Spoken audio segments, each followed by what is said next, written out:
Hey, good evening, everyone, and welcome to the first episode of Being Humble with Jason Rumble. And tonight, I'm just waiting for him to enter the studio, is my guest. He's a member here of the Gorilla Position, the group itself, the community.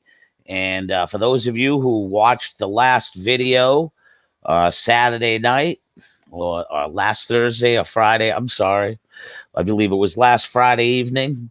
I had said that I am going to bring back the one-on-one interview. And my goal is to reach out to every member here and try and get to know each and every one of yous. You know, there's 126 odd people that are in this community. I know I can't do it in 1 year. Tonight I'll have Joey Kilmartin, just waiting for him to enter the studio. And I will have Michael Botti hopefully next week. And I'll get to know everybody here in the community one-on-one. Just to give a quick background about Joey. Joey and I met. It seems like I've known him forever. I call him my kid. I can't say enough good words about him. I can say plenty of bad words, but that's only joking around. He's an all-around one of the best people I ever met in my life. I would describe him as a kid that would take the shirt off his back for you. Without further ado, I'd like to bring to you community member of this Gorilla Position community, Mr. Joey Kilmartin, known in the wrestling world as Mr. Justin Ryker.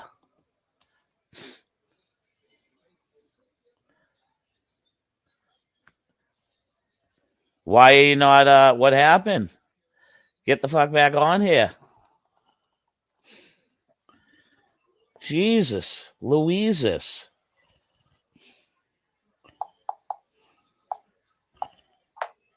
That's why I usually tell people that they should listen while the broadcast is going on.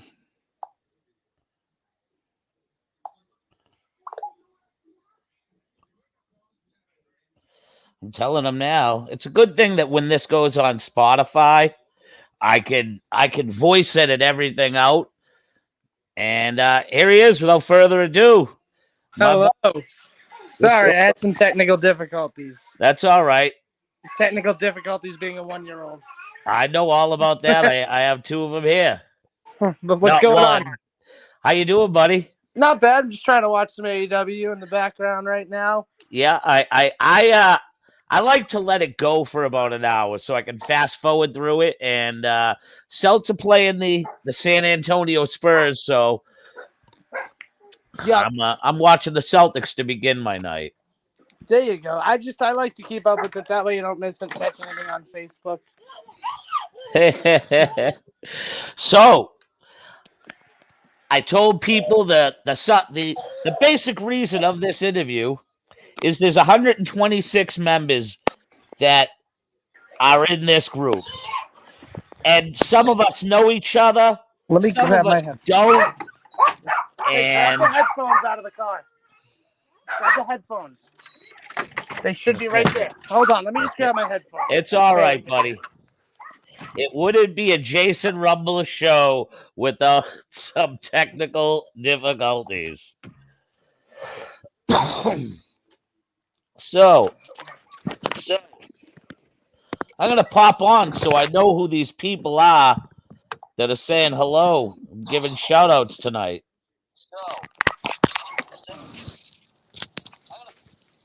Who's putting on a clinic right now, Rochi? We got Hangman and Rochi! Thumbs up, that's right! I'm going to get a bogey beef!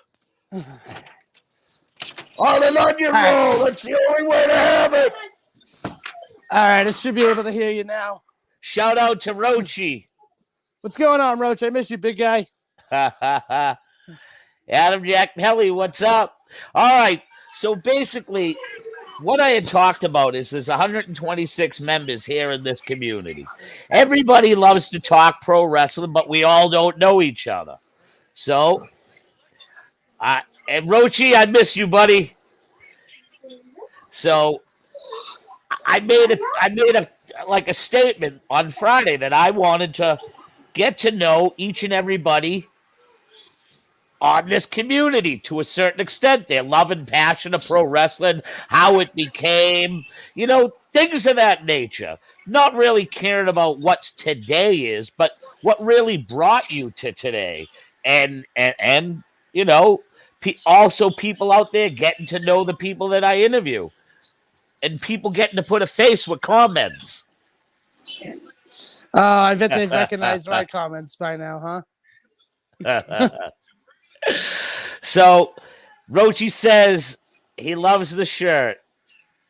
I figured you would. I like the old school logo a lot more than the new guy. I wouldn't be surprised next year with the helmet being able in the NFL. Next year they bring back the Pat Patriot. They should. I mean, I think they try to keep it associated more with the Boston Patriots, but it's fallen off. Everybody likes the old logo anyway more. So have I ever told you the reasoning behind the logo change? I imagine money, just more modern, but now I'm sure it's more interesting now that you've said that. Okay. The logo change became of when the Patriots were trying to battle to get a brand new stadium well before Robert Kraft came into the picture. You were probably a couple years away from being born, at least. Well, they played up until Boston, up until what year? I'd say probably 71, 72. Oh, all right. I thought it was a lot later than that. I thought they played into the 80s. So anyways, the owner of the team at the time was the guy who owned a Relco Razor. And I believe he sold to John Orstein. And Orstein owned a part of the Budweiser beer company. And he owned huge stock here and starting everything in Massachusetts and New Hampshire and therefore. But his main thing was he was St. Louis. I live 4 minutes from the Budweiser factory. Okay. So his people 40 years ago had a huge part of getting it there. So we were never going to get a stadium in downtown Boston. Imagine this in mid-'80s. Okay. It's almost for the best. Yes. So at the last minute pitch, they were ready to move to St. Louis. So the year before moving to St. Louis, they made a uniform change. And the uniform change, now if I had a Patriots logo next to me, I would show you. If you put a thumb over Pat Patriot's face, it's a cardinal. No, it's a flag. There's a star on it, and it was supposed to be called the St. Louis Spirit. And so it was an easy change. It was an easy change, and people would recognize the colors. So Robert Kraft came into the picture and into the fold, bought the New England Patriots. Before Kraft used his money to refurbish everything and build Gillette, they were ready to take a bid in Connecticut.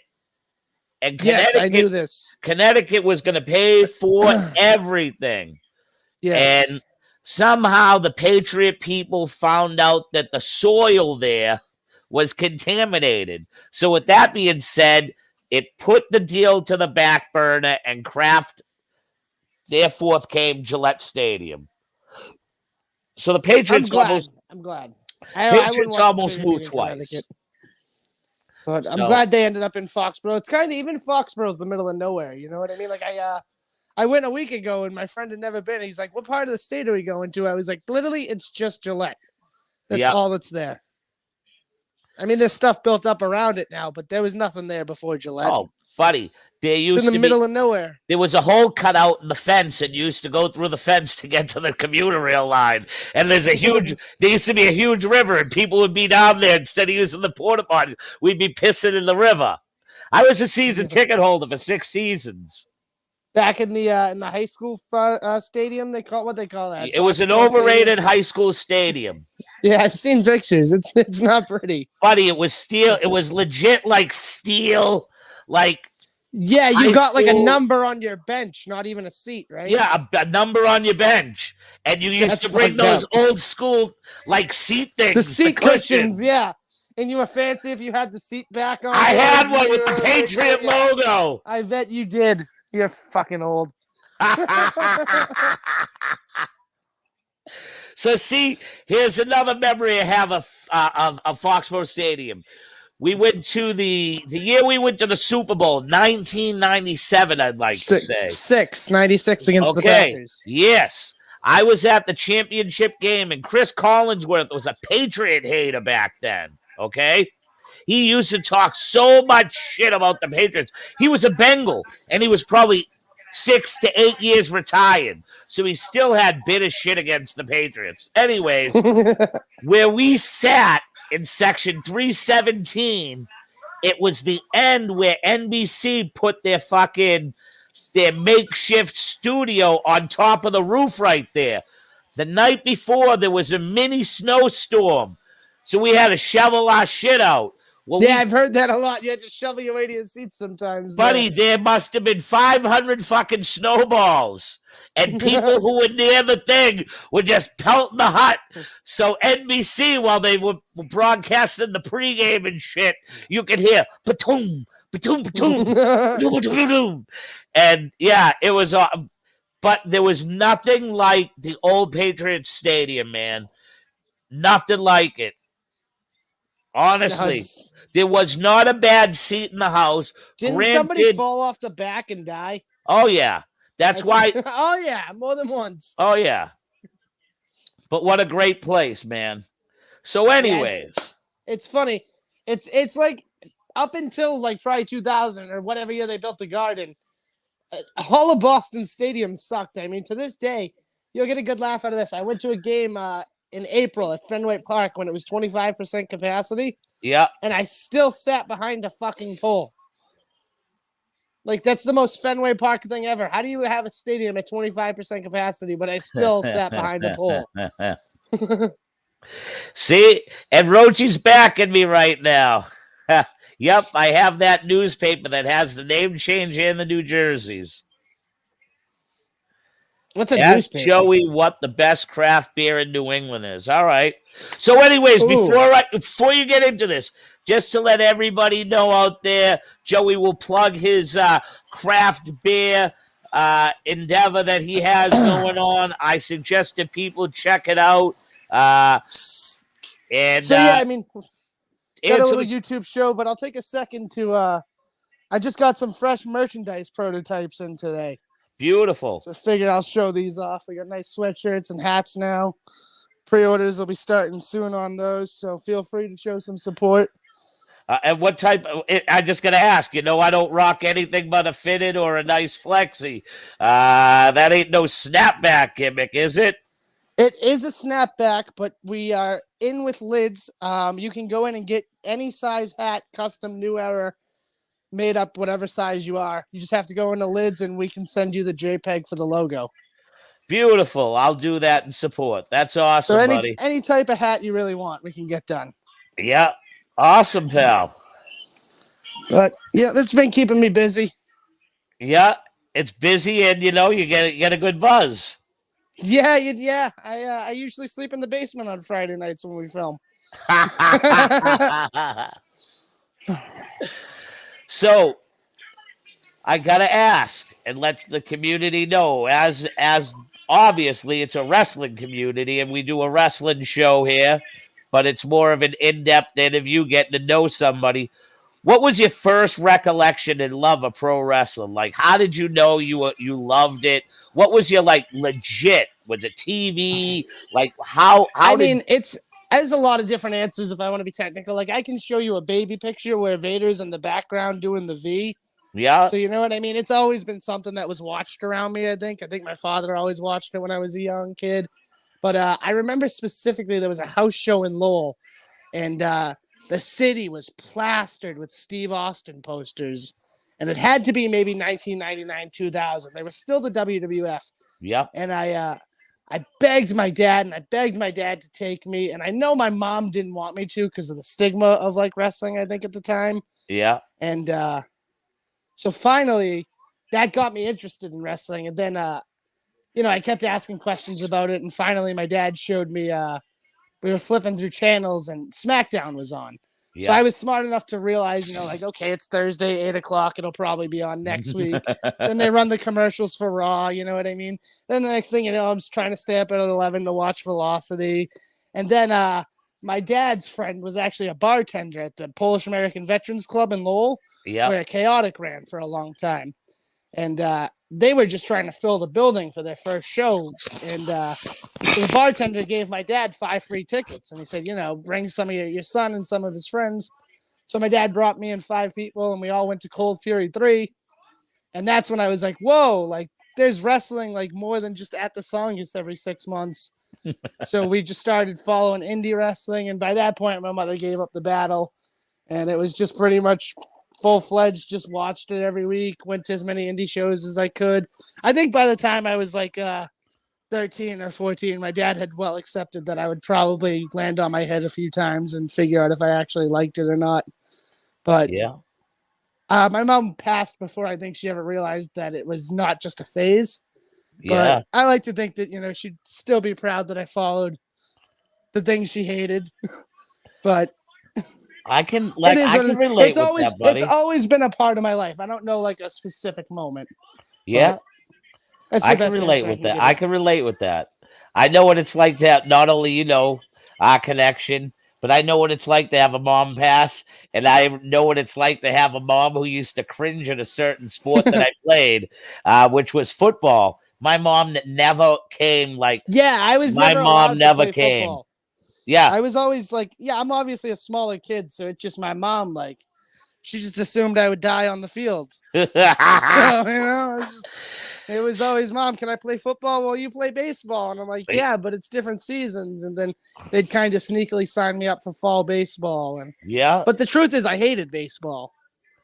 I hated the idea. And I'm going to sound like such a bitch, but I hated the idea of standing in a batter's box and letting some other 9-year-old hurl the ball as fast as he can at me. That kid has no aim.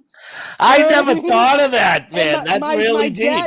My dad would be like, you step out of the batter's box every time. Yeah, because that kid doesn't know what he's doing. He's 9. I'm 9. I wouldn't want to pitch to me. Like, fuck this. It's not like we're playing in the pros. I love it, Rochi. Yes, he's turned into a hell of a player, Rochi. So, yeah, I can relate with that. Baseball used to be boring to me, and I was really good at it. And I think that was what gravitated me towards football was the fact I knew my mother hated it. But the day my mother got to accept it, I hurt my cousin that was a year older than me. We got to scrimmage his team finally, and at our ages, we caught up to the same level. And I told my coach, I was like, Carl, you got to put me on defense, coach.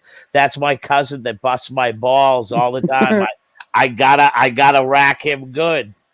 And I think by the time I was about 13, and it was just me and my dad at that point, he did. I remember saying to him, I want to sign up for hockey, and he was all for it until we went to the store and he saw how much hockey cost.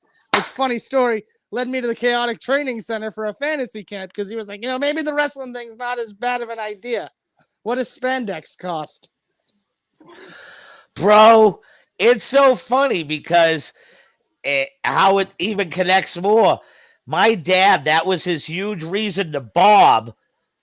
Bob was a hockey coach with me growing up. Bob was a big-time hockey player. I could just picture your dad and Bob like lifting the equipment somewhere. Dude, my dad used to look at Bob and go, there's no way I'm signing him up for hockey. That equipment. My father was so Jewish when it came to that. I'm sorry. My father was really cheap. My father was really cheap when it came to that. What's up, JD? Joey said, what's up? Hi. Hey, buddy. But yeah, it's funny. It's funny. I've gotten to know a lot of your friends over the years from Malden. You guys were quite a crew there. Yeah. Seems like a hell of a place to grow up. It's funny because you're all different people, but y'all have the same like quirks and qualities. Like I'll talk to Kevin, or I'll remember talking to Massimo, and you'd all say the little same shit. Just an Edgeworth thing, I guess, right? Well, see, Kev's from Maplewood, Okay. which is a different section of Malden, but still, he used to hang with all of us in high school. Like, And then what about Frankie? Is Frankie from Medford, or he's from Malden? Frankie grew up 6 houses down from me. Okay, all right, that makes sense. Bob, he grew up horizontally across from Bob. Okay. We all That's are how from it was the back in the neighborhood. day. Oh, but it's like, can I tell you, if they wrote like a sequel to like that show that just got remade, Wonder Years, like Fox could write something like that. Like My Neighborhood was truly like that, dude. Like, yeah, it's an old school Boston neighborhood. Yeah, Boston it had the summer festival, and then the Italian festival in our neighborhood was like a big thing for years, and there was processions, and if you were only from our neighborhood to be in the greasy pole, and it was a big thing that Sunday morning to go up into the woods and cut the thing down and skin it and fucking grease the goddamn thing. Like, I could make TV out of that shit. Episodes of like us ski patrolling and showing how we used to make the cars pull over so we could bumper ride, stealing moonshine and wine with peaches in it during the coldest days of winter, and we was 12, 13 years old.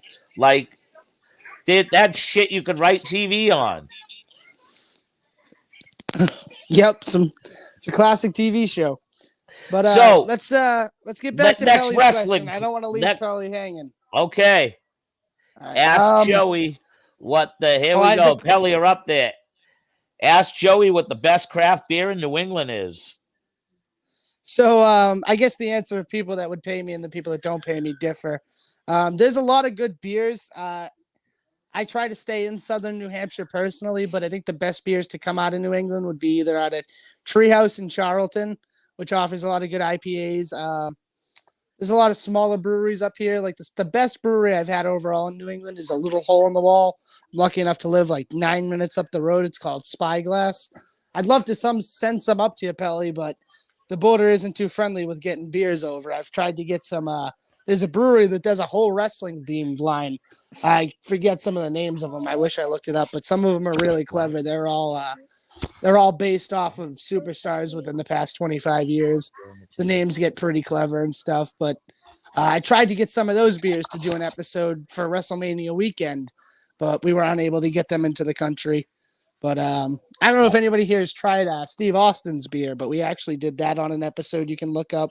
That was really good. I think it's really underrated. A lot of people expect that beer to have to not have a lot of quality to it. It's just going to get by off its name, but it was surprisingly one of the better beers I got. I ended up ordering a keg for me and my friends, and we had a keg of it in the basement for a few weeks. I can't see Stone Cold putting out a shitty beer product knowing how much he likes to drink beer. You'd be surprised how many people will put out a shitty product just because it will sell based on their name.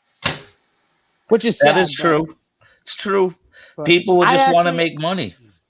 I actually think that he got together and took some time to make sure the beer was quality. And it's funny. I know that I don't think that he's a big IPA drinker from every interview I've seen, so it's probably not his choice of beer. But like I said, it's a quality beer that came out good. But if anybody ever sees a wrestling-based beer, send it right to my inbox because I always love seeing those. You don't see a lot of them, but there's some good ones out there.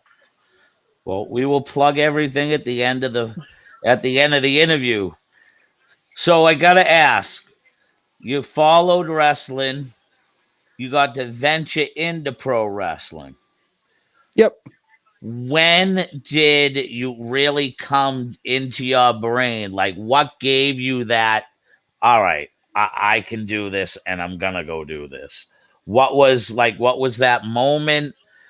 How did it come about? Like, To be honest, there was really two. yeah, The big one is the first match I ever had against Joe Mullet in the Belltime Club, yeah. where I think I just I don't know. I think it went, not to sound cocky, but I think it went better than a lot of people expected. And that's when a lot of people said to me, like, hey, you might actually be able to do this. And things along that line were said to me multiple times that night. And I kind of remember being like, with the way people said it, it was almost like nobody expected I could have done it until I did that. And then seeing people like Dave and yourself and just even like the Hills That Have Eyes, you know what I mean? They enjoyed the match. It was good to see that I was able to get in the ring and I didn't come out and everybody didn't go, well, that completely sucked. You know what I mean? So I think that was a big thing. And then I think the thing that really did it for me was I'm not going to drop names, but we were sitting in a hotel room with a few names, and one of the names actually started pushing for me to get a booking the next day. And, you know, I'll just say it was Rich Swann. Yeah. So Rich Swann pushed for Dan Marotti to book me on his show. And just we had a long conversation. I ended up crashing on his couch in the suite, but just basically everything he told me was like, I realized, like, well, 5 or 6 years ago, you were just a clueless kid trying to figure this all out like I am. And you know what I mean? Now you're talking about, like, you know, when you get better, we can talk to this promoter. And I go to Mexico every month. And I'd actually saw in front of me somebody that I talked to, spent time with, that was doing it, was actually making a living in the game. They had turned down offers from WWE. They were making money. They were flown in. They had a hotel room. And he straight said to me, you know what I mean? Like I said, 6 years ago, I was in your shoes, clueless. So it just made me realize, like, if you work at it, it is a possibility. You can actually do this. The only thing, and I always said this to myself, like, I never went far in wrestling, but I owe that all to my choices. If you set yourself to something, you'll get somewhere in it. You might not get to the top, but you will get lost in the shuffle. And as long as you enjoy it and understand you'll be lost in the shuffle, just be happy to be there. Yeah. I think too many people get upset. Oh, I didn't get signed by this company. I didn't get signed by this company. Well, you're working on a level higher than most. You know what I mean? One of 5 people are going to make one of 10 people that ever stick with wrestling for more than 2 years.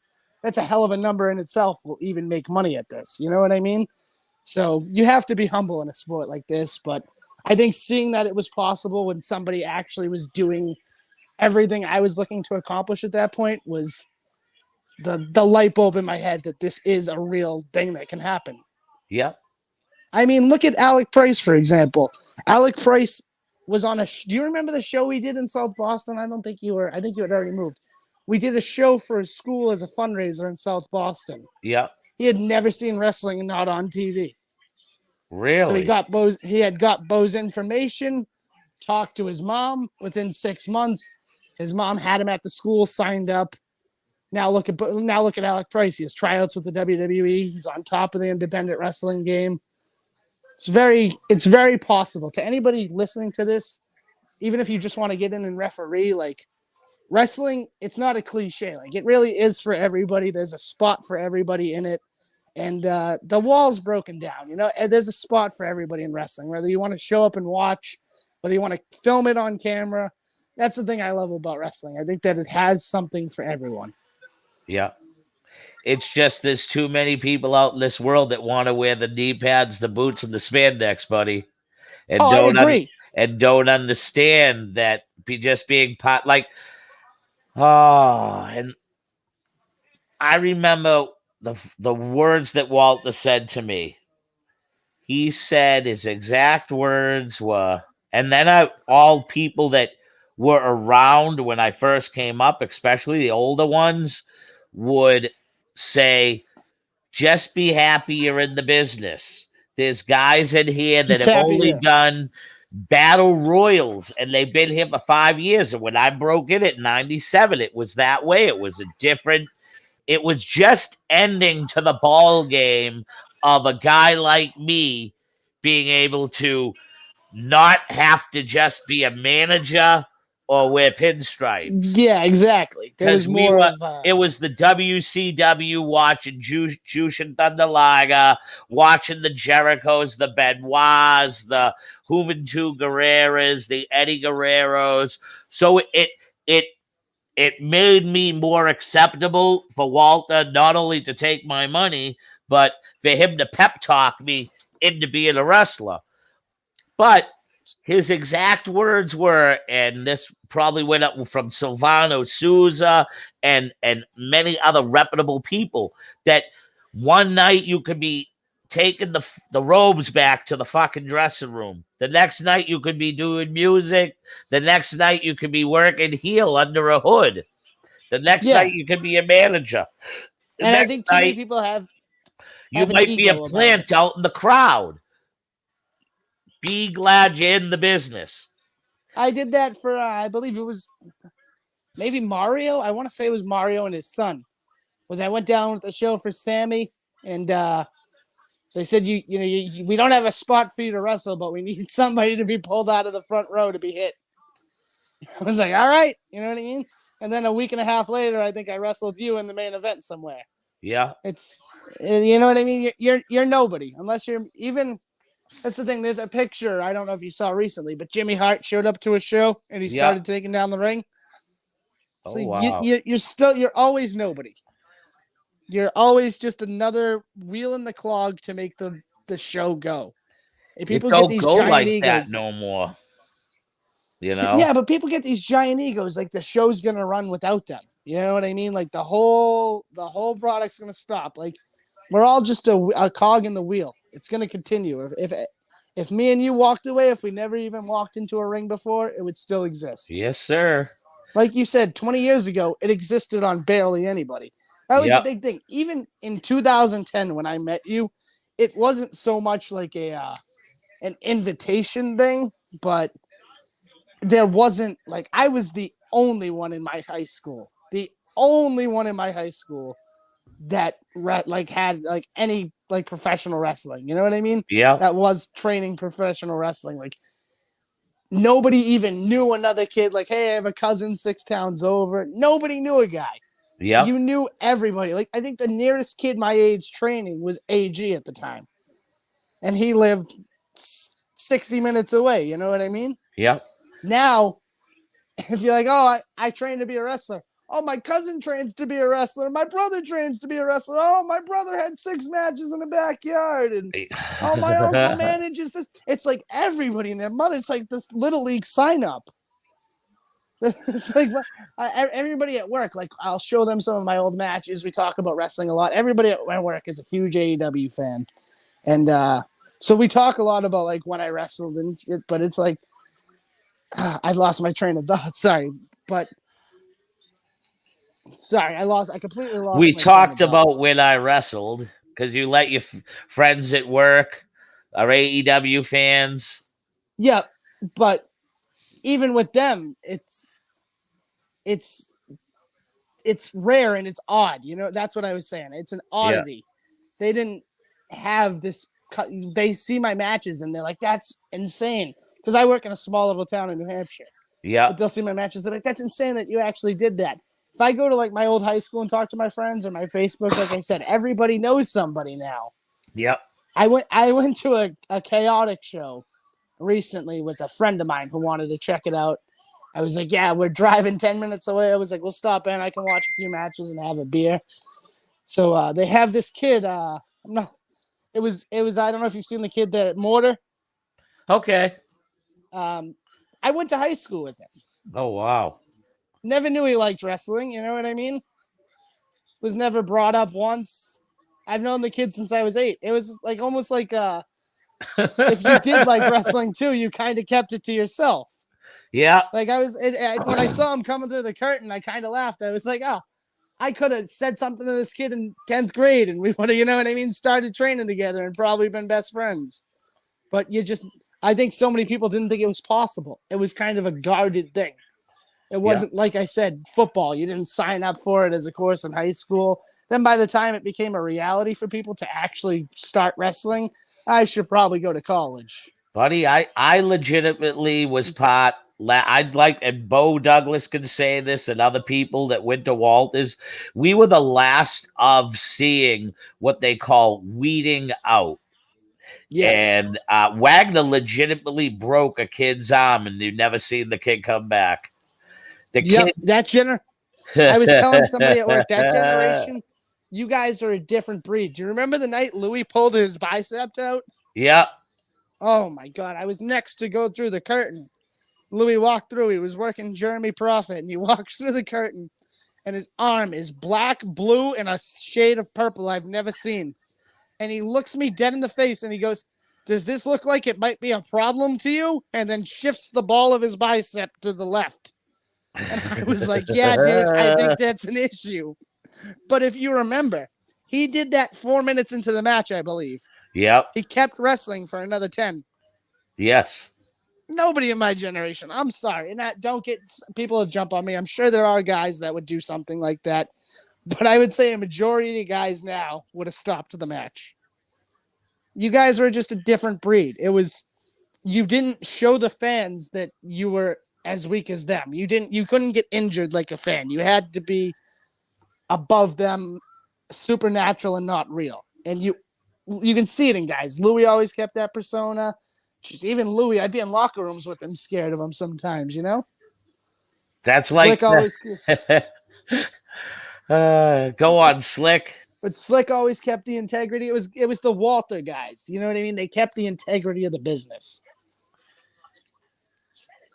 But back to your original point, like I still love wrestling, obviously, but like people asked me recently too, like, have you ever thought about getting back? Like, well, there's no real goal. Like, well, what if you got on TV? I don't want to be on TV. I hate Marco's stunt. Somebody my size should not be a credible wrestler on TV. It's cut and dry.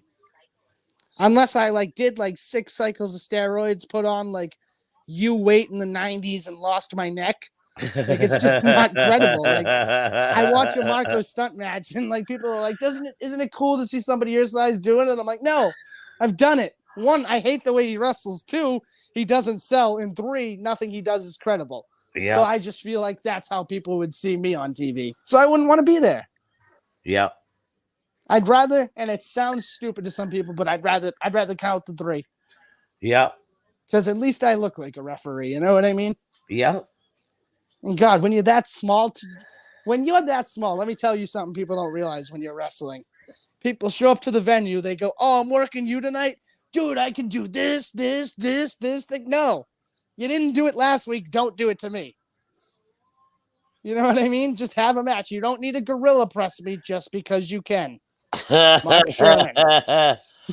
Jay, get to the barber and get the beehive under control. It looks terrible. Oof. Brother, you're just jealous I got all this hair. Who said that? Kevin Quinn? No. James Forbes. There's the beehive is gone now, buddy.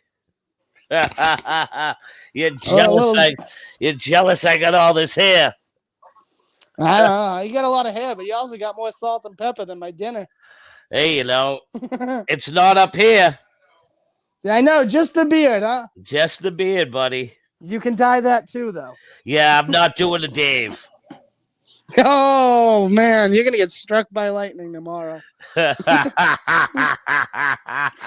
can hear him now. Fuck you, Rumble. Fuck you, Rumble. I don't dye my beard. Now your wife's buying me a roast beef at work tomorrow. Quick Dave story. Stupid little thing I'll never forget. We're sitting around the table one time, and you're smoking something, and Dave's drinking a hard iced tea or whatever he used to drink, and he puts it on the table, and he gets up to demonstrate, and as he goes to sit back down, you out of instinct ash into his drink. And he picks up his drink. He looks at his drink. He looks at you. Looks at his drink. Looks at you. You don't even notice. He goes, "Rumble, you just ashed in my fucking iced tea." And you look him dead in the face and go, You'll be all right, Dave. Little Ash never hurt anybody. And it was the only time I'd ever seen Dave speechless. Because like anybody else, he probably would have just smacked her. But he was in your building, and you'll be fine, Dave. A little Ash never hurt anybody. Like basically, like the nicest way to say shut the fuck up and drink it. I'll just for some reason never forget that one. That was gold. You know what the best part was too? He drank it. He was like, "Fucking Rumble." That's right. I'm taking this. He wasn't gonna waste it. Nope. That's the same guy that once sent me and Taka to the liquor store. The two minors.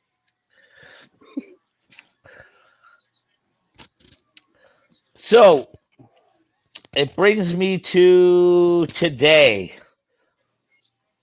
We all know, like, I'm an in general wrestling fan. What's your biggest likes about AEW right now? Because I know that's the promotion you follow. And what's some of the dislikes that you have? Overall, I like the product. I understand there are some qualms to it, but I think it's a great alternative. We're never going to get the WWE of old back. It's time that we have a second competitor in wrestling. I think a lot of people sit there and go, "Oh, it's not WWE. It's not WWE." Of course not. WWE's been around since longer than you. It's almost 60, 70 years old, I believe it's at this point. It's a cement in pop culture. AEW is it makes me not embarrassed to be a wrestling fan is the best way I can word it. Like, I would never sit down and show my friends an episode of SmackDown. But if my friends are over on a Wednesday night, yeah, we're watching AEW. If you don't like it, leave. And I feel the same way with GCW. I've gotten a lot of people into wrestling through showing them that it's not WWE. And I think that's what I like about AEW is people are starting to understand that, like, oh, wait, it's not this hokey thing that insults your intelligence. Like, no, like, yes, it's still a work. It's absolutely a work. Like, yeah, it's predetermined, but it's just kind of taken with a sense of more seriousness. I don't know if people agree with that, but it feels more like I'm watching an adult TV show that means something. Like when I watch WWE, you can watch 3 hours of Raw and maybe 20 minutes of it are going to carry over to next week. When you watch AEW, there's hintful little, even if you're watching Being the Elite, there's like little, what's the word I'm looking for? Easter eggs. I thought their program last week was absolutely the shits because the fact that there's too many. Here's my dislikes.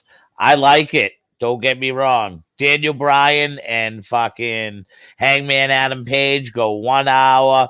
Thought it was probably one of the best matches I've seen in the past 10 years, maybe 20 years. But my thing is, and I'll let you get right back to it, I hate the fact that just to jam people in, because I'm not a big Dark watcher. I'm not a big Elevation watcher. And I don't watch Rampage all that much because it's hit and go. I'm more of a Wednesday night guy, and sometimes what pisses me off is they do too many 6-mans and things of that nature. Yeah. But I am entertained with the product. I like the product. You have to realize too, with the past 2 weeks, it's kind of hard to give you significant programming with the lack of people that are actually going to watch. You don't want to give meaningful stuff when people aren't there. There's a thing called the DVR. Yeah, that's only going to get you so many people that, by the time I'm not caught up with my DVR for 6 weeks. Yeah. So you think, you know what I mean? By the time tonight comes around, you think I would have watched last week's episode? I really haven't even watched it. I skimmed through it. Yeah. But like you said, it was a bunch of 6-mans. I knew I really didn't miss anything important. Yeah. And so there's with, so to speak, the original entertainment company, we'll call them, because they're not like Tony Khan. Did you see what I put up? What Tony Khan put out about he put out what the difference was between him and the WWE. Did you read that? What I put up? No, I didn't see that. All right. So Tony Khan last week had put up my product is different. My product doesn't have 100 Hollywood writers Yeah, I did. writing for I did. me, and Yep. it's me, and I give the fans, like, he don't care about storylines. So to say that AEW is filled with storylines, I wouldn't say it's filled with storylines.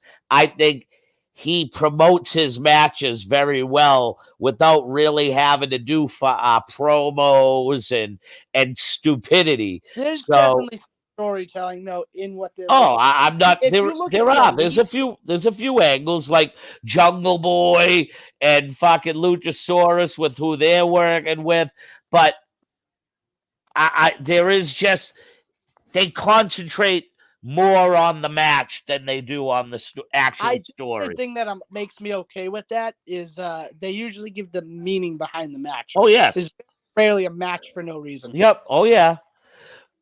That's what I mean. Like, when Vince gives you 10, Tony Khan gives you 22. Yep. I think they do need to stop signing people. I think that's a bold statement. I think they need to be more careful with who they sign. There's no need for Tony Nese. There's no need for Jake Atlas or anybody like that. It's just crowding the roster. And now he's talking about signing somebody who's been his dream signee. I'm not against him signing guys from WWE. A lot of people get mad at him for it, but the thing is, it's okay because a lot of people are big fans of these guys. A lot of people are Aleister Black fans. A lot of people are fans of Buddy Murphy, guys like that. But they were so underutilized or not utilized properly. Like, it's okay to want to capitalize on the fact that these guys have fans. He'd be stupid not to bring in Bray Wyatt right now. Yeah. But on the same point, he'd be stupid to bring in Braun Strowman. Because really, how many people miss Braun Strowman? When he was on the Ring of Honor pay-per-view, how many people really gave a shit? But Well, if look Bray Wyatt was on the Ring of Honor pay-per-view, it would have been everywhere. Yeah. And that's the stuff Tony Khan needs to pay attention to. I think Wyndham Rotunda is happy right now about not being committed to anything. Yes. Having but freedom. If you notice, too, a lot of guys work AEW without commitment. FTR doesn't have a contract. They were the tag team champions for like 3 months. Yeah. I get you. And from what Khan said, the whole CM Punk thing was advertised on a handshake agreement. Yeah. So he's not afraid to work on a handshake agreement with guys. But I think that's cool that they bring in people too. Yep. But on the other side of wrestling, I think what GCW is doing is awesome. They're finally starting to make waves. It's been a real big shift in the landscape over the past 4 years of wrestling. I think they would have made waves 2 years ago if the pandemic hadn't struck. But I agree. They were, yeah, man. I've been watching GCW for a while. You wrestled for GCW back in the day, if you want. Yeah, when it was Jersey Championship Wrestling, which they've brought back. Yeah. Maybe we should call up for a booking. See if Reckless Youth wants to go another round. Yeah, I'm good. I got a few things I'm gonna do this summer, and then and I don't even know if I want to do them. I'm kind of content. I and I think that people don't realize, man, it's hard. Yeah. It's hard to wrestle. It's not easy. I think a lot of fans take it for granted. I don't want to catch the bug again. I don't want to get back in there and then all of a sudden revert what I've made, like, or what I've done, what I've carved out for myself over the 2 years. So, yeah, it was missed, but I'll say this, after maybe a year, when it came up to a year, I was like, all right, because things were starting to build for me, coaching and you don't miss being able to see a better job, and I think the travel and having to be away all the time to try and make money was the Yep. So we spent a lot of time on the away. Yeah, we did. Yeah. Coming home at 3 a.m, leaving at 11 in the afternoon. You know what I mean? You barely get to see your wife for the weekends. That's the only time you really had with her. Yeah. I get it, man. I know what you go through. So, Yeah. I was wrestling. I didn't. Only person I had to worry about pissing off was you. I remember one time going to a show. Me and JT were driving somewhere down in Connecticut, and we're leaving the show, and he wants to go get food, but he looks at me and he goes, "Do you have to be home by a certain time?" And I looked at him and went, "To Jay's? No, let's get some food."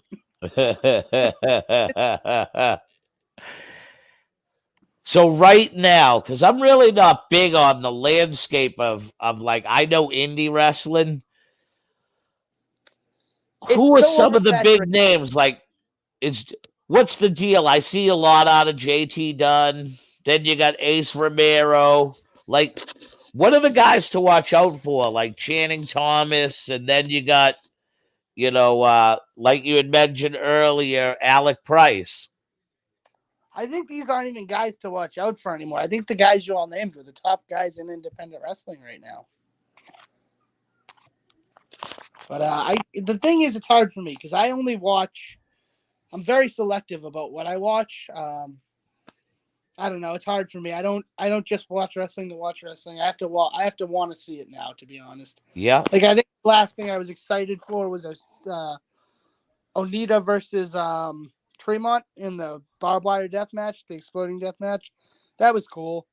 But yeah, there's not a lot of like wrestling that really piques my interest anymore unless I want to see it.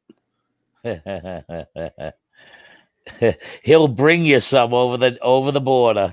Thanks, Sounds Pelly. good. I hope the ankle's healing up, Pelly. Good to talk to you. Yeah, Mike, we're still live. Shut up. It's funny. Mike doesn't want to admit it, but he knows he loves me. I remember mention names. There we go. First name, Mike King. I remember the first class, not the first classes, but we were definitely in Everett at the Bell Time Club, and Mike came to teach a class. At which point, Ralph Scalenti tried to sneak out the back door, and Mike called him straight on it. I've loved Mike ever since.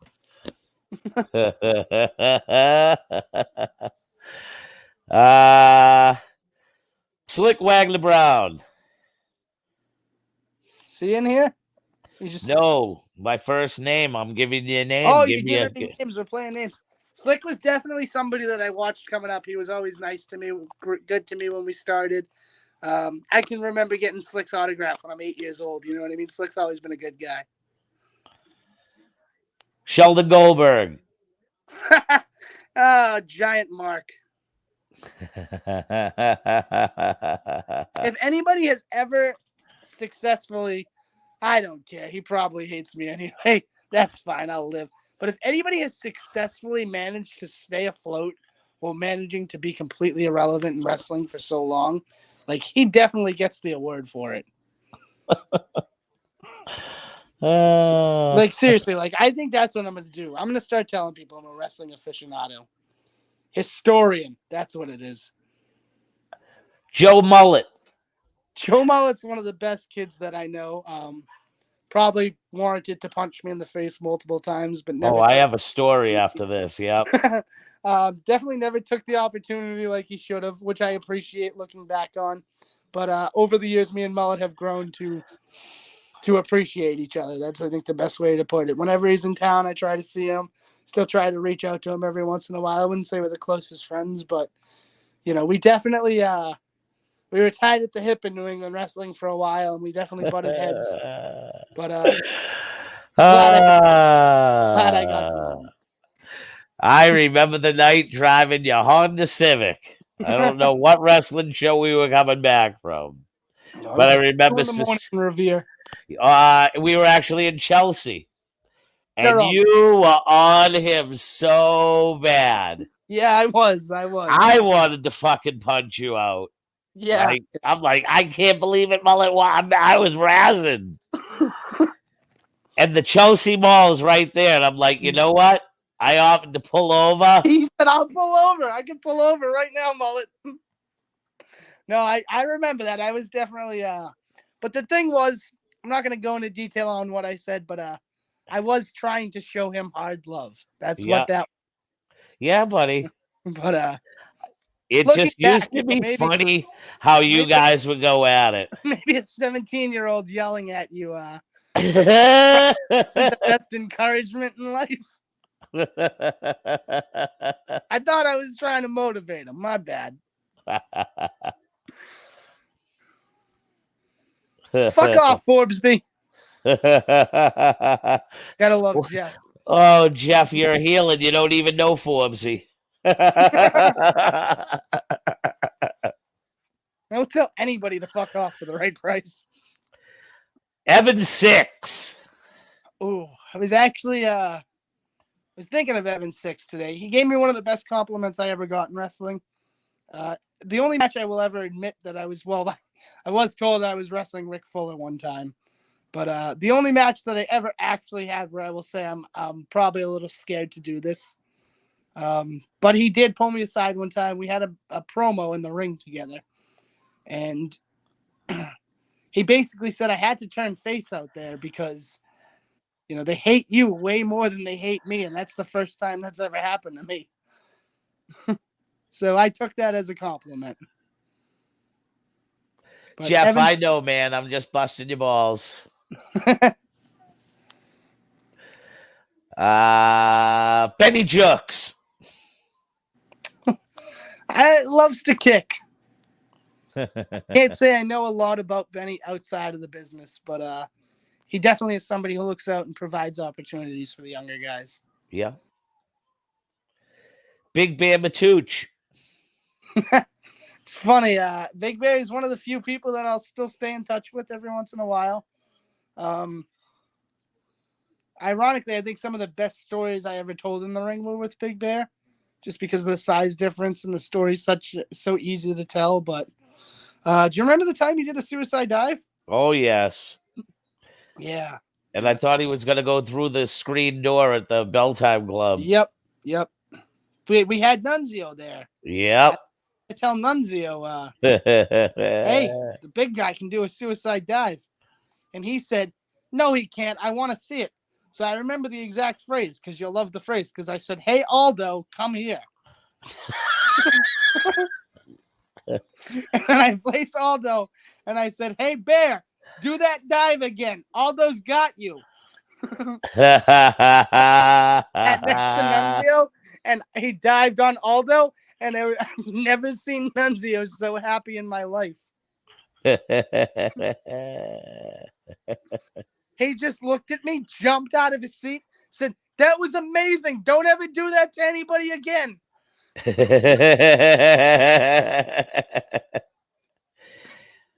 Matty Almeida.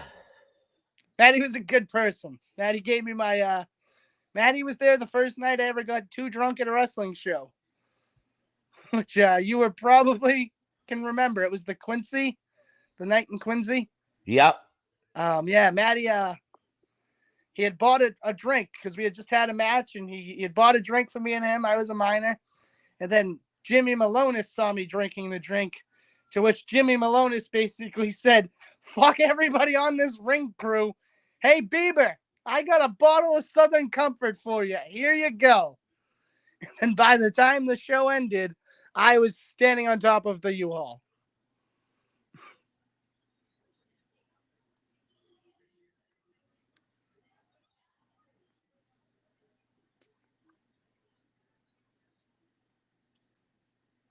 So how can you manage to watch Dark but not Dynamite? That's what I can't understand.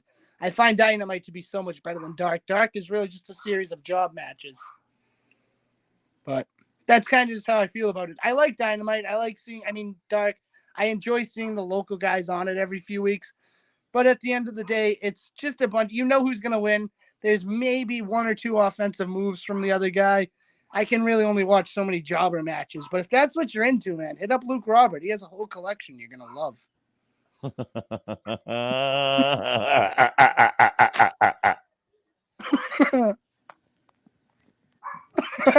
I just got that one. It took you a second. I saw it hit you. Yeah. All right. Dan Murad. Oh, man. Dan Marotti's like one of those people where it's like I want to say something bad, but the thing is, Dan Marotti is me if I ever got hit by a car.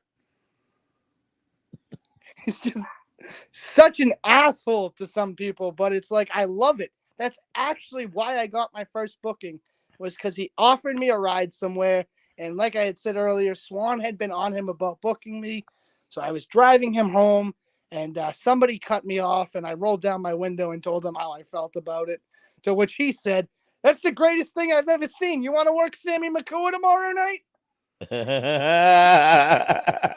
So me and Dan get along. That's all I can really say about it.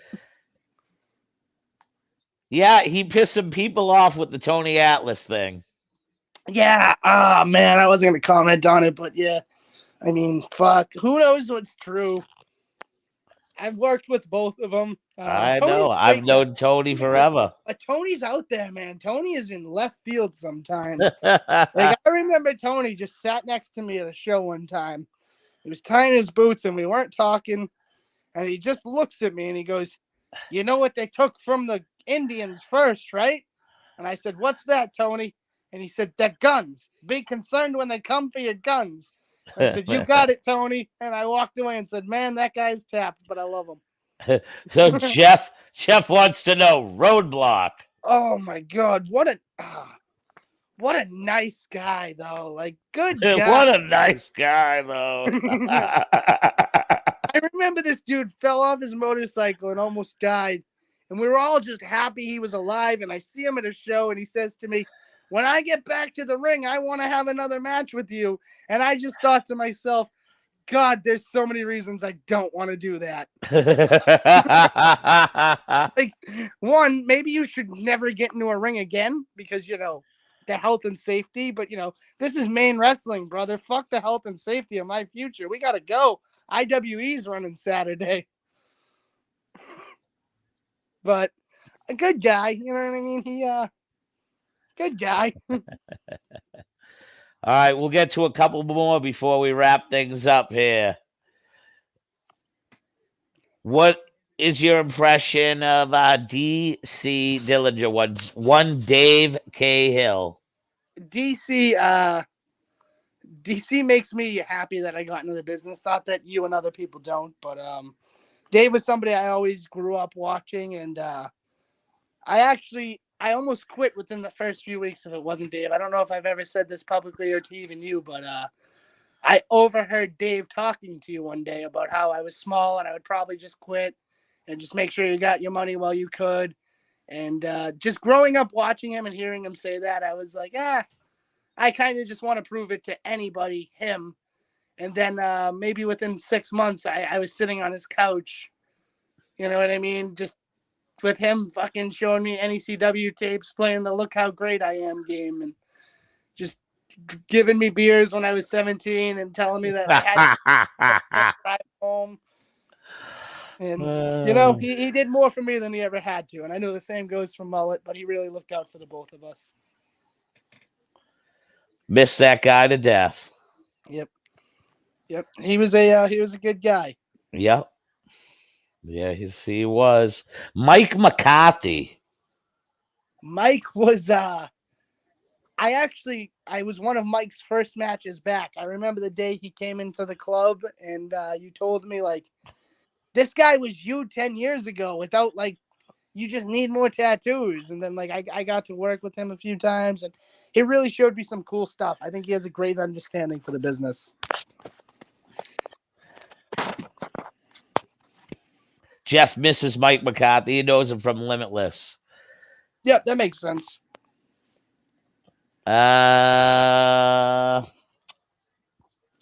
as well get to the last name I'd like to talk about. Bo Douglas. So anyway, back to Sheldon Goldberg.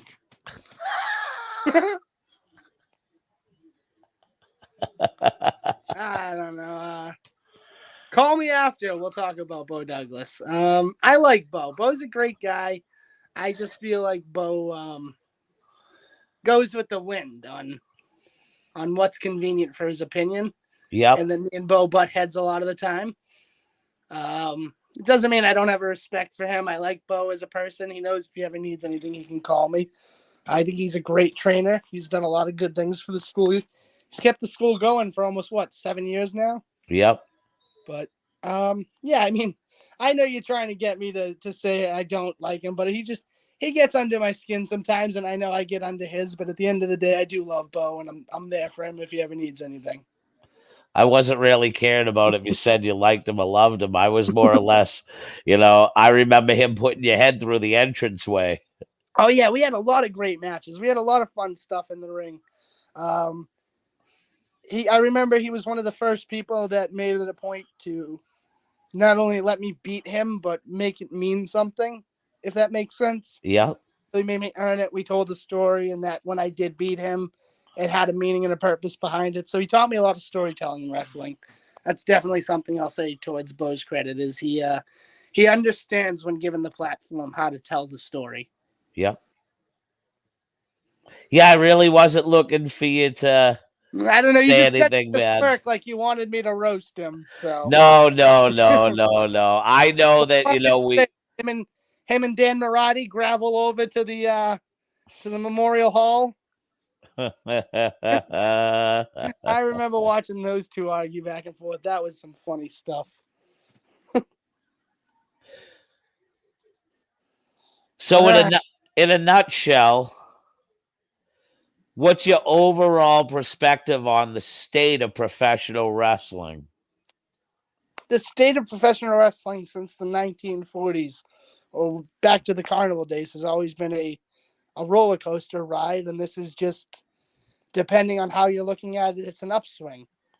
Currently, There's a lot more people that are not, I almost say, like, in the closet about being a wrestling fan. Like, a lot of people are like, oh, you do like wrestling, and then they'll talk about it, but they don't want to be overheard talking about it, because a lot of people just think the stigma is that you're a WWE fan. And now a lot more people are able to come out. Like, we have conversations, like our first 2 or 3 hours at work tomorrow will be about Dynamite tonight. Like, if I don't stay up and watch and catch up on Dynamite, it's all ruined for me by the time we get to lunch tomorrow. Like, the public is talking about wrestling more, and they're not embarrassed. These are grown men, you know what I mean? These are 30-year-old men that are excited to talk about the Bryan Danielson Adam Page match tonight. They give their predictions. We talk about things.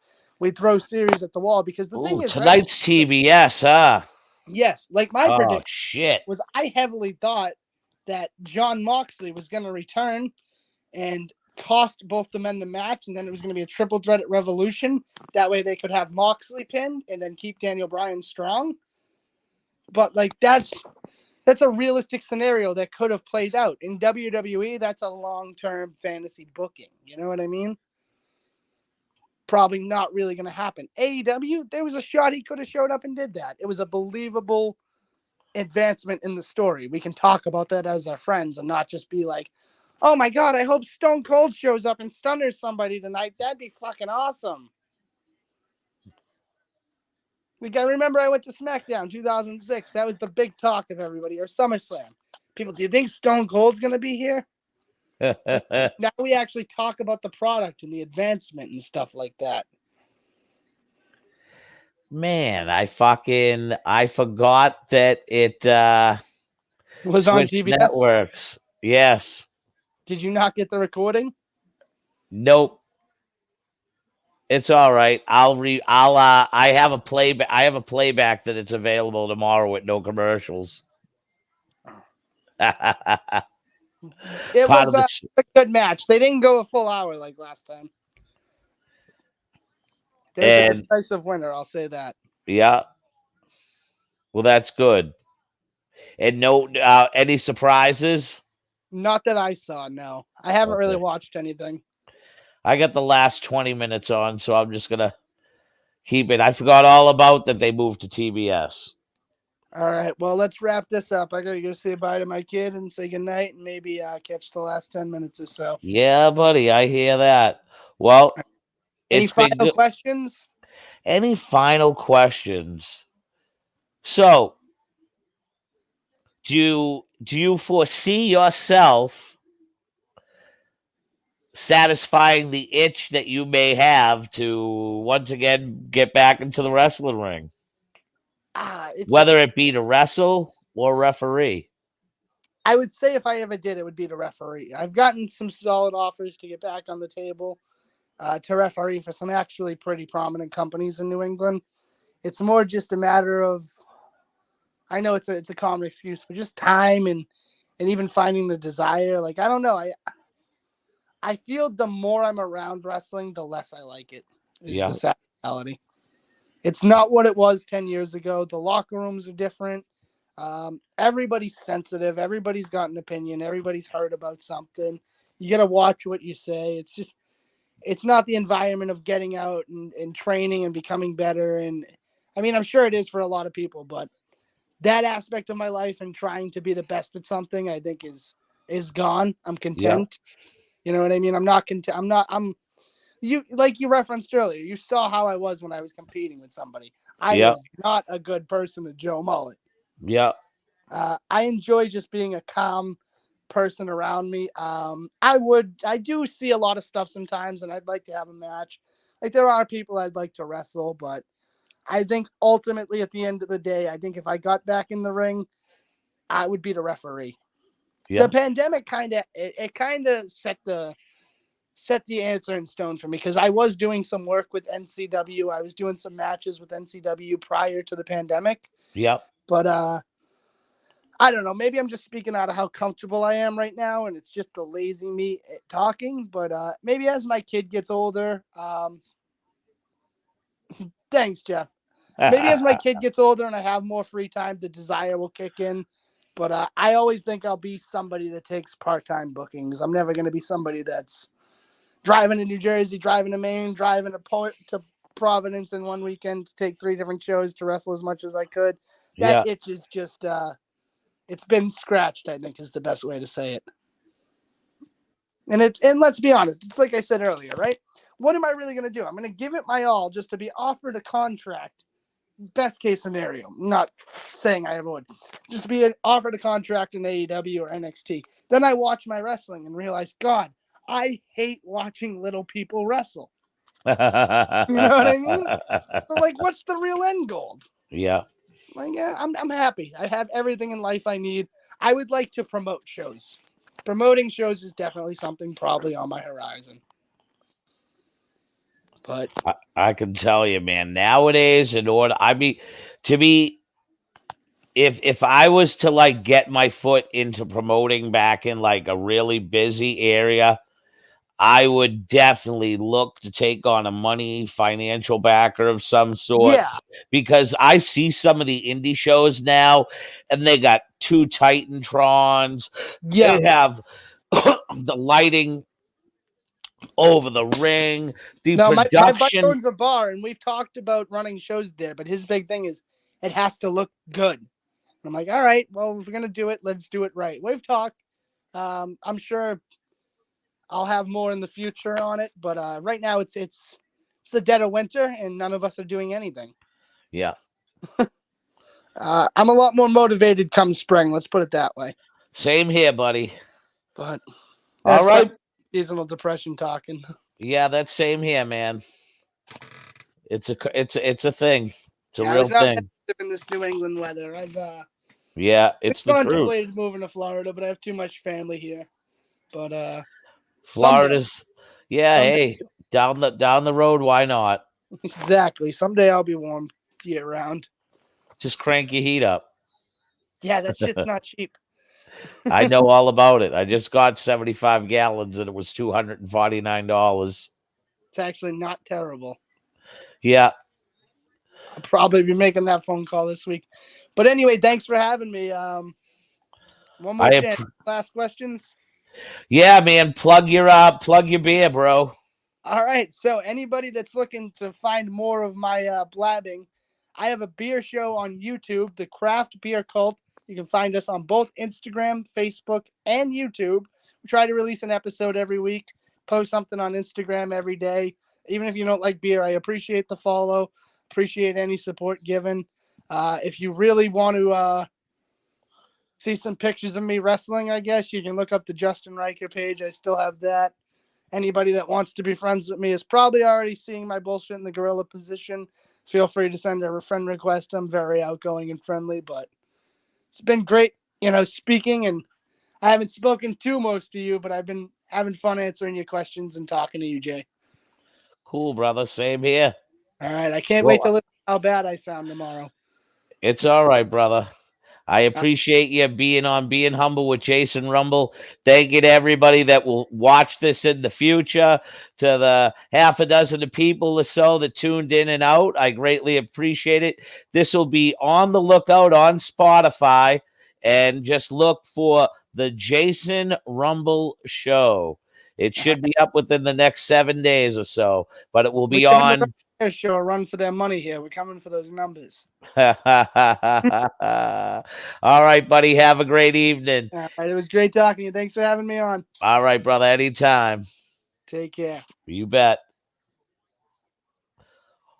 Well, I want to thank everybody, especially my guest this evening, Mr. Joey Kilmartin.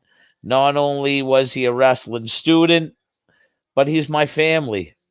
He's basically my son to a certain extent. I love him to death. It was awesome getting to talk to him. And I'm looking forward to next week to talking to Michael Bolte. I hope I'm saying your name right. How I don't know you when you're friends with one of my truest friends and dearest friends in the whole wide world, who was in my wedding, Mr. Sammy Makua Amato.